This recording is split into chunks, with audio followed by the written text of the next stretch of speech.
Hello friends, मैं हूं Dushyant Kumar D Kumar ICS academy में स्वागत है आपका। तो आज हम लोग एक नए टॉपिक को पढ़ने जा रहे हैं, स्वशासन, लोकल सेल्फ गवर्नमेंट। ठीक है, यानी हम लोग इस पे बात करेंगे लोकल सेल्फ गवर्नमेंट। आप यहीं पर नहीं, केवल अभी वर्तमान में ही नहीं, इसके अवशेष हमें ब्रिटिश काल में भी मिल सकते हैं। लॉर्ड रिपन का जो काल था वो स्वशासन का स्वर्ण युग माना जाता था। तो स्वशासन को अगर हम लोग लोकल सेल्फ गवर्नमेंट की बात करें तो लोकल सेल्फ गवर्नमेंट को हम लोग दो भागों में बांट कर पढ़ते हैं। इसे हम लोग जिला स्तर पर, या हम लोग कह सकते हैं कि ग्रामीण स्तर पर, रूरल लेवल पर, ग्रामीण स्तर पर और शहरी स्तर पर। ठीक है, इसे ग्रामीण स्तर पर इसे हम लोग क्या कहते हैं, पंचायत के नाम से जानते हैं। और आपको बता दें कि जब हम लोग डीपीएसपी पढ़ेंगे, directive principle of state policy, तो वहां आपको एक अनुच्छेद मिलेगा, अनुच्छेद 40 मिलेगा। और उसमें स्पष्ट प्रावधान था कि पंचायतों का गठन सरकार का यह कर्तव्य होगा, राज्य सरकार पंचायतों का गठन करेगी। ठीक है, तो अनुच्छेद 40 के निर्देशों को ध्यान में रखते हुए संविधान में 73वां संविधान संशोधन किया गया। 73वां संविधान संशोधन किया गया। ठीक है, और ये आपका 1992 में किया गया। ठीक है, 73वां संविधान संशोधन 1992 में किया गया। और यहां पर एक नए भाग को संविधान में जोड़ा गया, भाग 9 जोड़ा गया। ठीक है, और 11वीं अनुसूची जोड़ी गई। 11वीं अनुसूची जोड़ी गई। इसके बाद अनुच्छेद जोड़े गए, 16 अनुच्छेद जोड़े गए। 243 में 243 ई से लेकर 243 ओ। ठीक है, 16 अनुच्छेद, अगर ए से लेकर ओ तक आप काउंट करेंगे तो आपको कितने अनुच्छेद, आर्टिकल 16 अनुच्छेद मिलेंगे। ठीक है, भाग 9 11वीं अनुसूची, अनुच्छेद 243 ए से लेकर 243 ओ। ठीक है, और आपको बता दें, यहां पर अगर हम शहरी स्तर पर बात करें तो यहां पे आपको नगर पालिका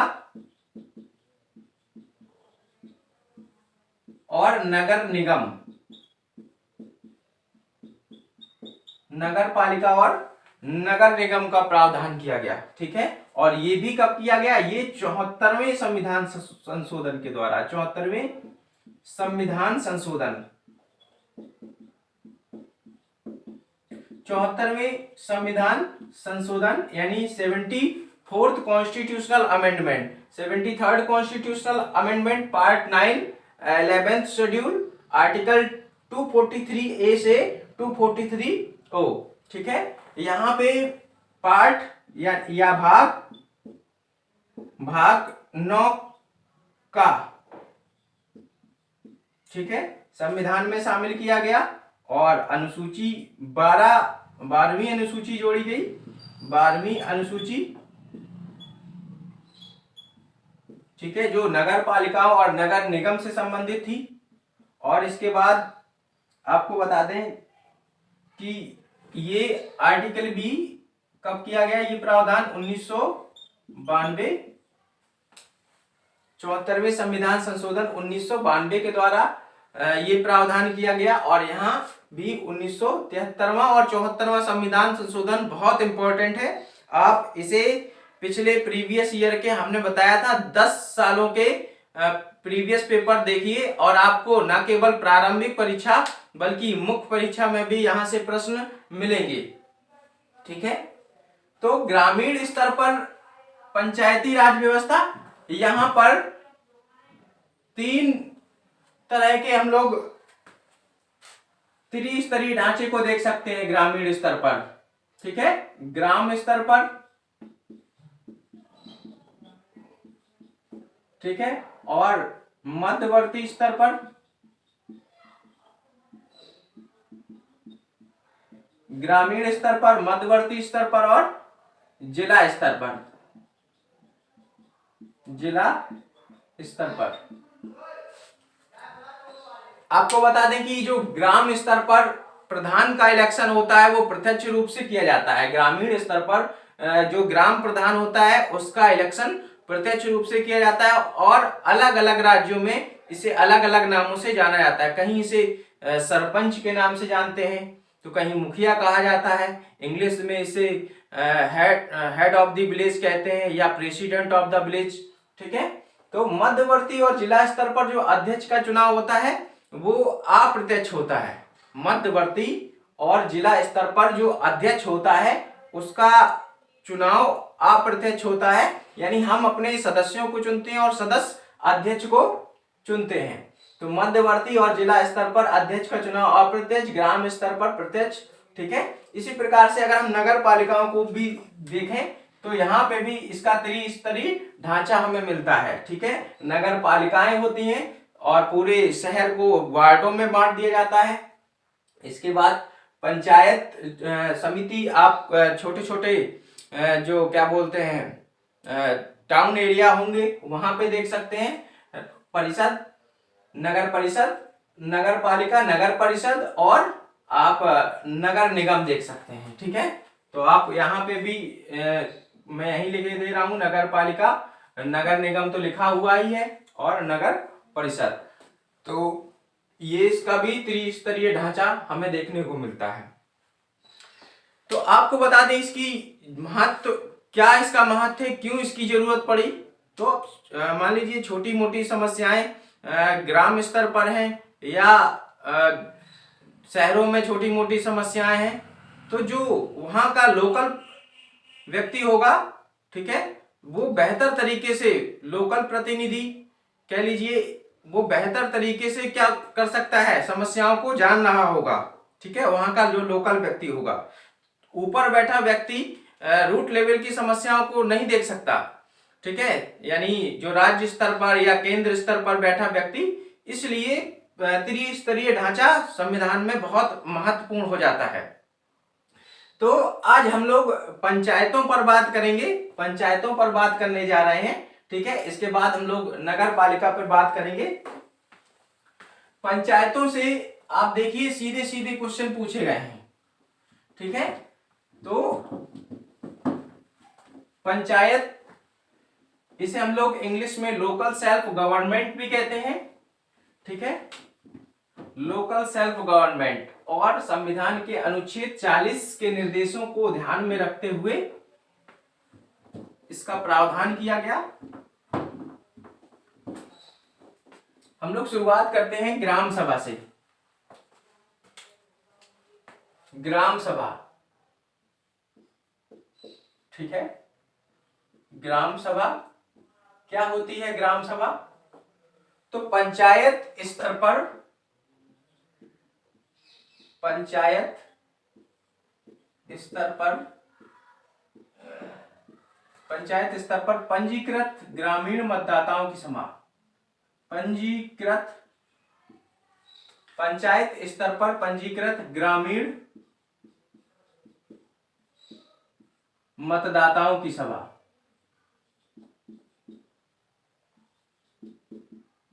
मतदाताओं की सभा, ये उन शक्तियों का प्रयोग करेगी, यह सभा, यह उन शक्तियों, उन शक्तियों का प्रयोग करेगी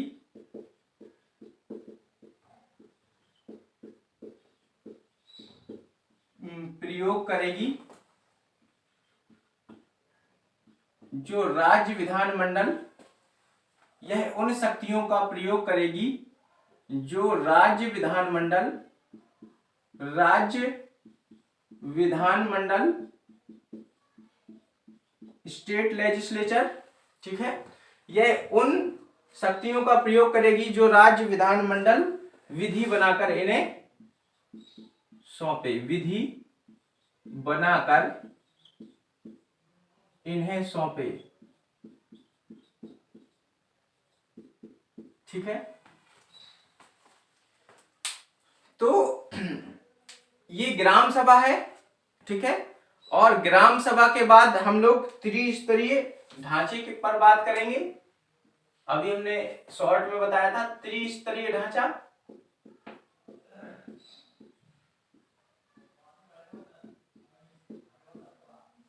ठीक है, तो हमने बताया था कि प्रत्येक राज्य में, प्रत्येक जिले में, प्रत्येक राज्य के प्रत्येक जिले में इसका त्रिस्तरीय ढांचा होगा। लेकिन आपको बता दें, जिन राज्यों में 20 लाख से जनसंख्या कम है वहां मध्यवर्ती ढांचा नहीं होगा। यानी कहने का मतलब ये, इसको समझिए, ग्राम स्तर पर,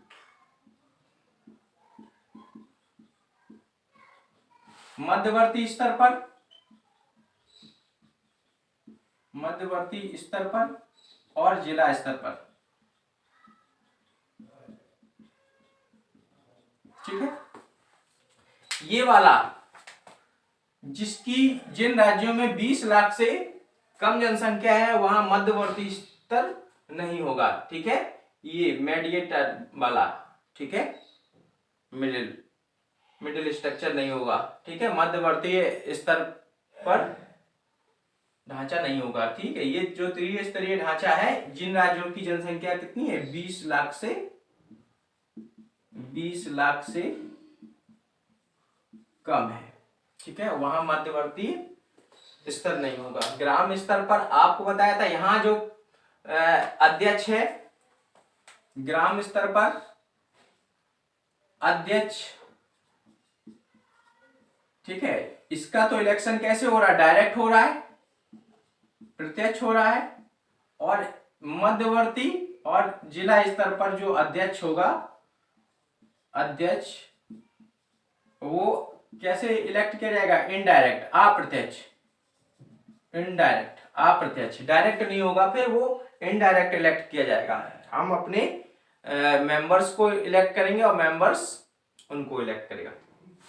ठीक है, तो ग्राम सभा, त्रिस्तरीय ढांचा, इसके बाद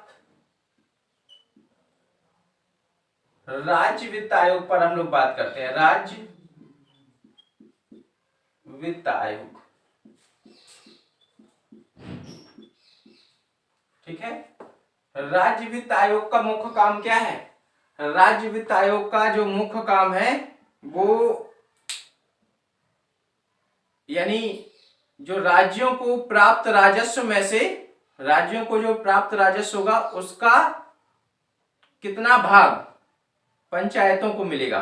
ठीक है, यानी एक हमने केंद्रीय वित्त आयोग की बात की थी, तो केंद्रीय वित्त आयोग का मुख्य काम क्या था, यानी प्राप्त, केंद्र को प्राप्त राजस्व में से राज्यों को मिलने वाले भाग की अनुशंसा करना। तो यहां पर राज्य वित्त आयोग का मुख्य काम क्या हो जाएगा, प्राप्त राजस्व, राज्यों को प्राप्त राजस्व से, राज्यों को प्राप्त राजस्व से पंचायतों को मिलने वाले, पंचायतों को मिलने वाले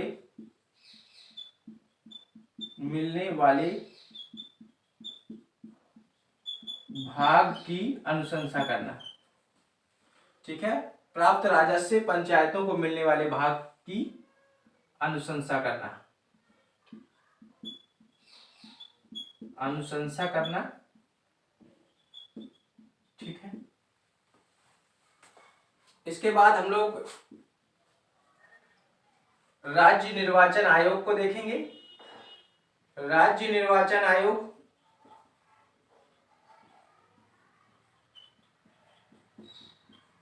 ठीक है, इसका मुख्य काम क्या होगा, पंचायतों का चुनाव करवाना। हमने जब केंद्रीय वित्त आयोग पढ़ाया था तो आपको बताया था कि केंद्रीय वित्त आयोग, ठीक है, सॉरी, केंद्रीय निर्वाचन आयोग, जब केंद्रीय निर्वाचन आयोग पढ़ाया था तो बताया था कि ये विधानसभा, विधान परिषद और लोकसभा और विधान परिषद के सदस्यों का इलेक्शन करवाता है।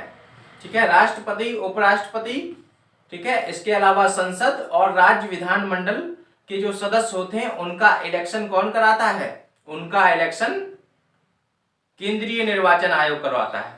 तो राज्य निर्वाचन आयोग का मुख्य काम क्या होगा? पंचायतों का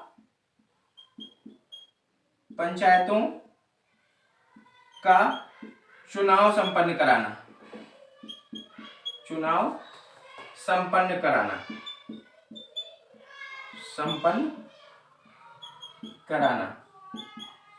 ठीक है। अगर हम लोग कार्यकाल पर बात करें तो कार्यकाल कितना होगा? कार्यकाल जब संसद में हम पढ़ा रहे थे तो लोकसभा का कार्यकाल 5 वर्ष, प्रथम बैठक से 5 वर्ष, विधानसभा का कार्यकाल प्रथम बैठक से 5 वर्ष। तो यहां पर भी कार्यकाल कितना? प्रथम बैठक से 5 वर्ष, प्रथम बैठक से 5 वर्ष, कार्यकाल प्रथम बैठक से 5 वर्ष। ठीक है। क्या समय पूर्व विघटन किया जा सकता है? इसका भी समय पूर्व क्या किया जा सकता है? विघटन किया जा सकता है। समय पूर्व विधि बनाकर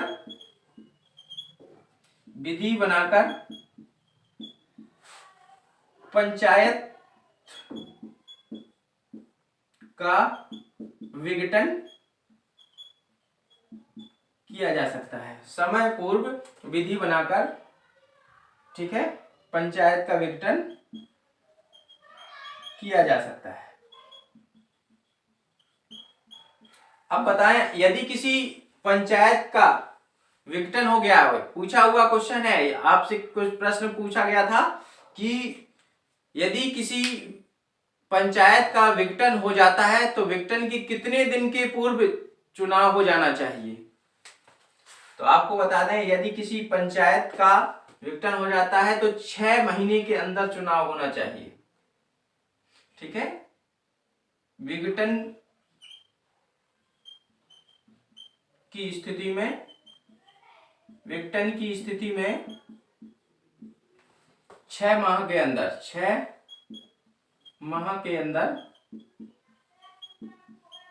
चुनाव होना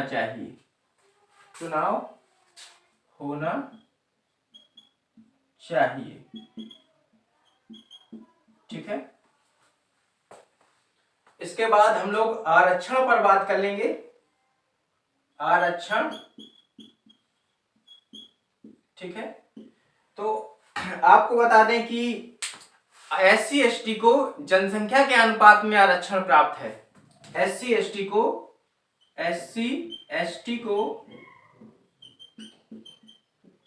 जनसंख्या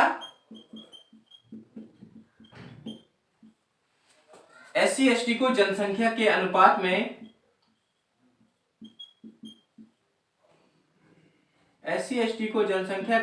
में आरक्षण प्राप्त है।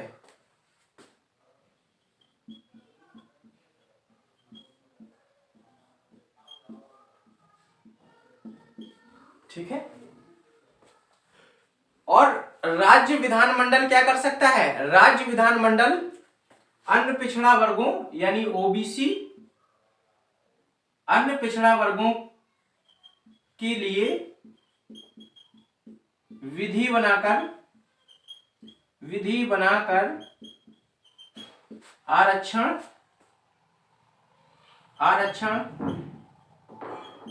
दे सकता है। राज्य विधानमंडल विधि बनाकर अन्य पिछड़ा वर्गों को आरक्षण दे सकता है। महिलाओं को 1/3 आरक्षण प्राप्त है। आपको बता दें कि महिलाओं को पंचायत और नगर पालिका में महिलाओं को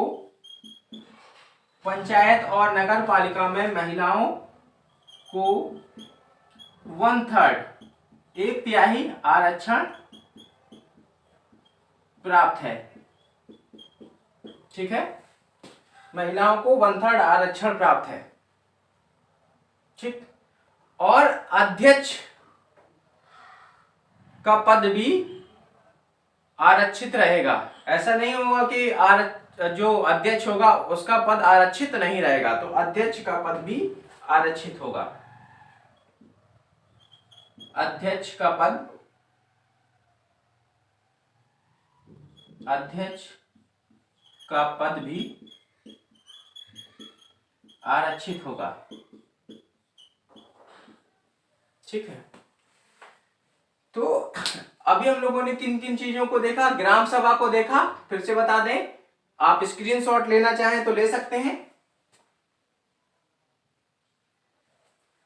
ग्राम सभा पंचायत स्तर पर पंजीकृत ग्रामीण मतदाताओं की सभा यह उन शक्तियों का प्रयोग करेगी जो राज्य विधानमंडल विधि बनाकर इन्हें सौंपे। ठीक है, इसका त्रिस्तरीय ढांचा होता है, ग्रामीण स्तर पर, ठीक है, और मध्यवर्ती स्तर पर, जिला स्तर पर। आपको बताया था अगर हम ग्राम स्तर पर छोड़ दें तो इसके मध्यवर्ती और जिला स्तर पर अध्यक्ष का जो चुनाव होता है वो अप्रत्यक्ष होता है, यानी सदस्य अपने अध्यक्ष को मिलकर चुन लेते हैं।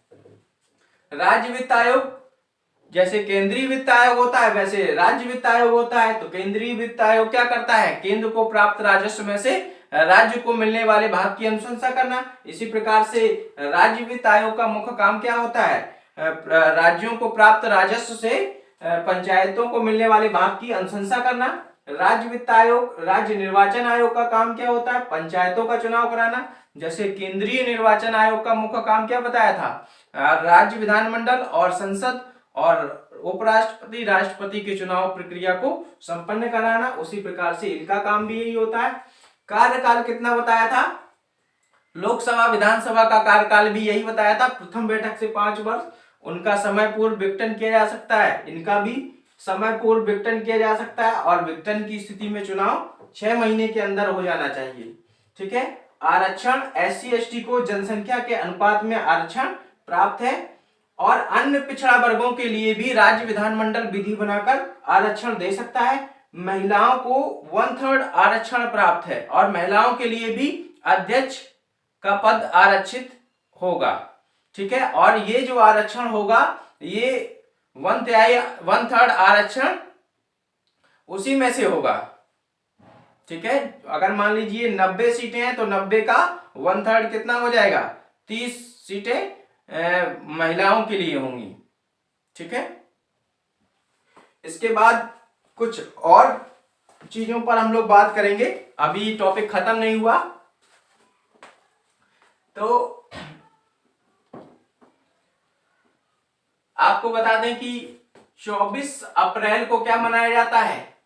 24 अप्रैल को पंचायत दिवस इसीलिए मनाया जाता है। 24 अप्रैल को पंचायत दिवस मनाया जाता है। और जो लॉर्ड रिपन थे, लॉर्ड रिपन ने बहुत सारे अच्छे काम किए थे। इसी प्रकार विकेंद्रीकरण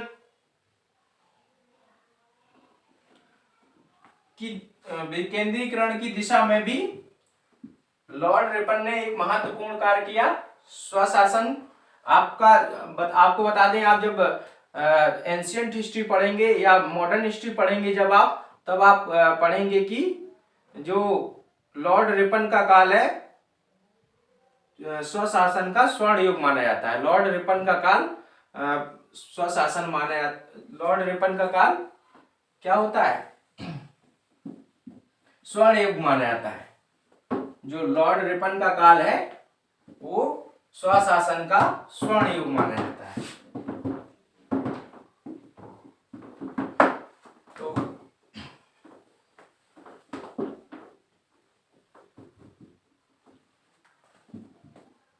योग्यता कितनी होनी चाहिए?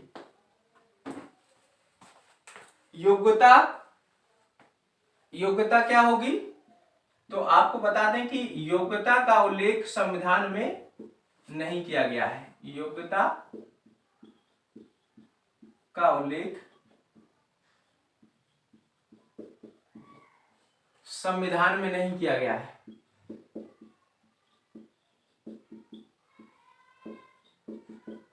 नहीं है। ठीक है, कहीं कहीं आपको यह भी बता दें कि कुछ राज्य ऐसे भी हैं जिन्होंने महिलाओं को 50% तक आरक्षण दिया है। ठीक है, तो ऐसे में बिहार पहला राज्य है जिसने महिलाओं को पंचायतों में 50% तक क्या दिया है। ठीक है, बिहार पहला राज्य, बिहार पहला राज्य जिसने महिलाओं को, बिहार पहला राज्य जिसने महिलाओं को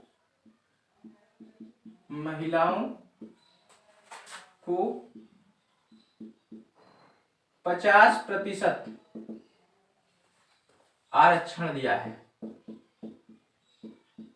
50% आरक्षण दिया। इसके बाद कुछ और राज्य जैसे हिमाचल प्रदेश है, ठीक है, केरल है, ठीक है, और आपका महाराष्ट्र है, महाराष्ट्र, ठीक है। तो हिमाचल प्रदेश, केरल, महाराष्ट्र, ठीक है, इन राज्यों ने क्या किया है, इन राज्यों ने महिलाओं को 50% तक आरक्षण दिया है। 24 अप्रैल को पंचायत दिवस मनाया जाता है, पंचायत दिवस मनाया जाता है। 24 अप्रैल को पंचायत दिवस मनाया जाता है।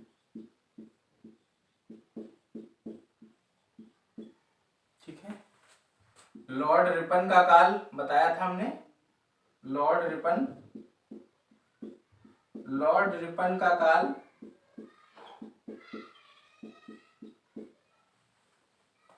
स्वशासन का स्वर्ण युग माना जाता है, स्वशासन का स्वर्ण युग माना जाता है, स्वर्ण युग।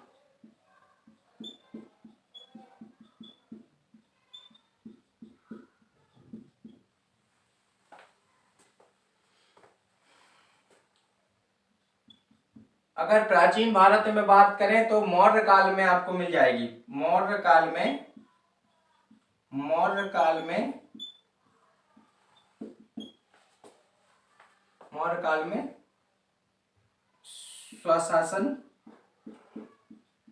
स्वशासन के अवशेष मिलते हैं,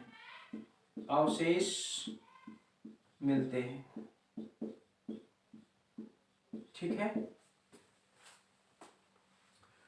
तो ये सारी चीजें देखिए। अब हम लोग कुछ पंचायतों से जुड़ी हुई कुछ महत्वपूर्ण समितियों को देखेंगे। ठीक है, यहाँ पे एक पॉइंट और बता दें कि राजीव गांधी जी के द्वारा 64वें बिल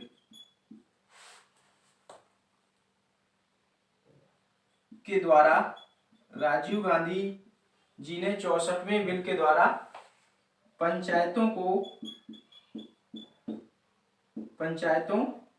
को संवैधानिक दर्जा दिलाने का असफल प्रयास किया, संवैधानिक दर्जा दिलाने का असफल प्रयास किया, संवैधानिक दर्जा दिलाने का असफल प्रयास किया। ठीक है, इसके बाद अगर हम बात करें तो इसकी शुरुआत राजस्थान के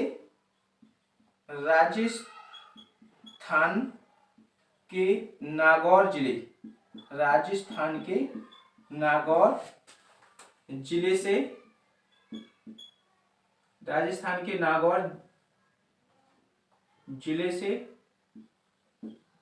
जिले से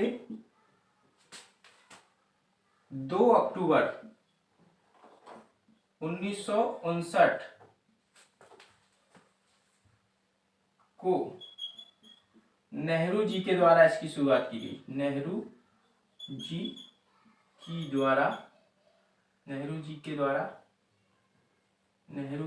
द्वारा शुरुआत। ठीक है।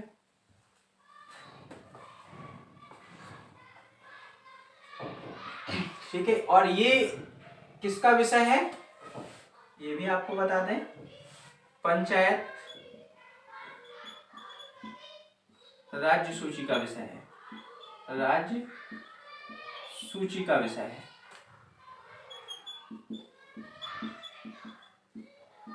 पंचायत राज्य सूची का विषय है। ठीक है। योग्यता निर्योग्यता वही है जो राज्य विधानमंडल के सदस्यों के लिए निर्योग्यता निर्धारित की गई है, वही निर्योग्यता इनके लिए है। तो कुछ समितियों पर हम लोग बात कर लें, मैं यही लिखे दे रहा हूं। ठीक है, कुछ इंपॉर्टेंट समितियां हैं। ठीक है, इतने में ही हो जाएगा।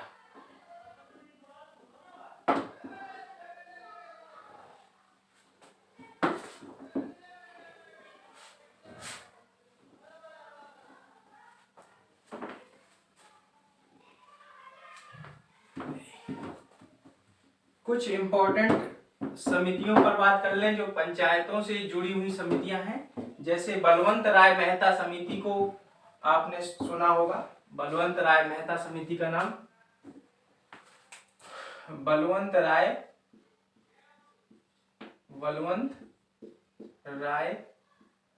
मेहता समिति। बलवंत राय मेहता समिति कब गठित की गई थी? 1957 में, 1957 में बलवंत राय मेहता समिति गठित की गई थी। इसकी जो मुख्य सिफारिश थी, त्रिस्तरीय ढांचा प्रदान करना, पंचायतों को त्रिस्तरीय ढांचा, 3rd ईयर बनाना, प्रदान करना।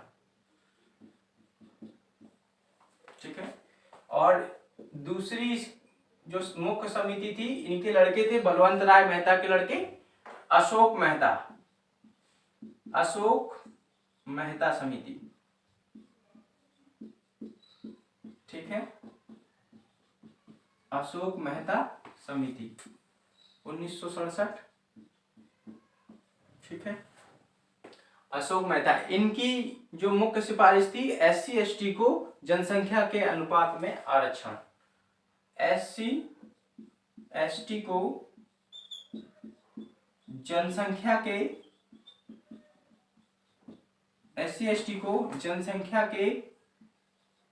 अनुपात में आरक्षण, SC ST को जनसंख्या के अनुपात में आरक्षण। ठीक है, SC ST को जनसंख्या के अनुपात में आरक्षण। और दूसरी, पंचायतों को कर लगाने की शक्ति, पंचायतों को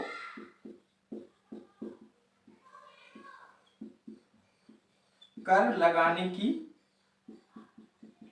की शक्ति। ठीक है, इसके बाद और भी समितियां थी, जैसे LM सिंघवी समिति,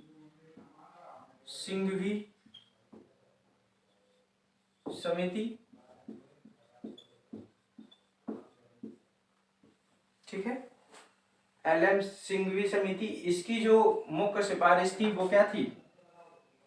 पंचायतों को संवैधानिक दर्जा दिलाने की मांग, पंचायतों को संवैधानिक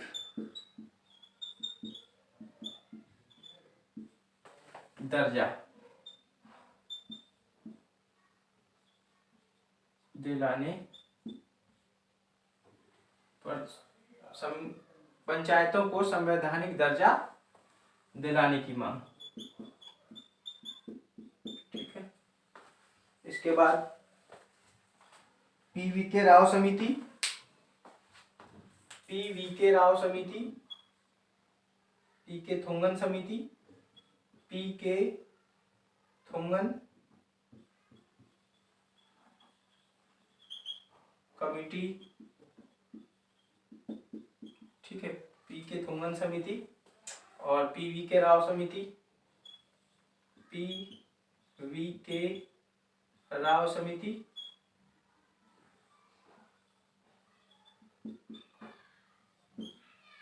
ठीक है, इसकी जो सिफारिश थी, लोकतांत्रिक विकेंद्रीकरण में जिला परिषद को विशेष महत्व मिलना चाहिए।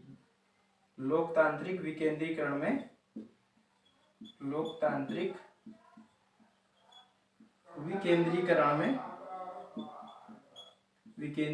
में, लोकतांत्रिक विकेंद्रीकरण में पंचायतों को नहीं, जिला परिषद को विशेष महत्व मिलना चाहिए। जिला परिषद को विशेष महत्व मिलना चाहिए, विशेष महत्व। ठीक है, तो ये कुछ इम्पोर्टेंट समितियां थी। इसमें ये समिति और ये समिति इम्पोर्टेंट समिति हैं। ठीक है, इन्हें आप याद रखें।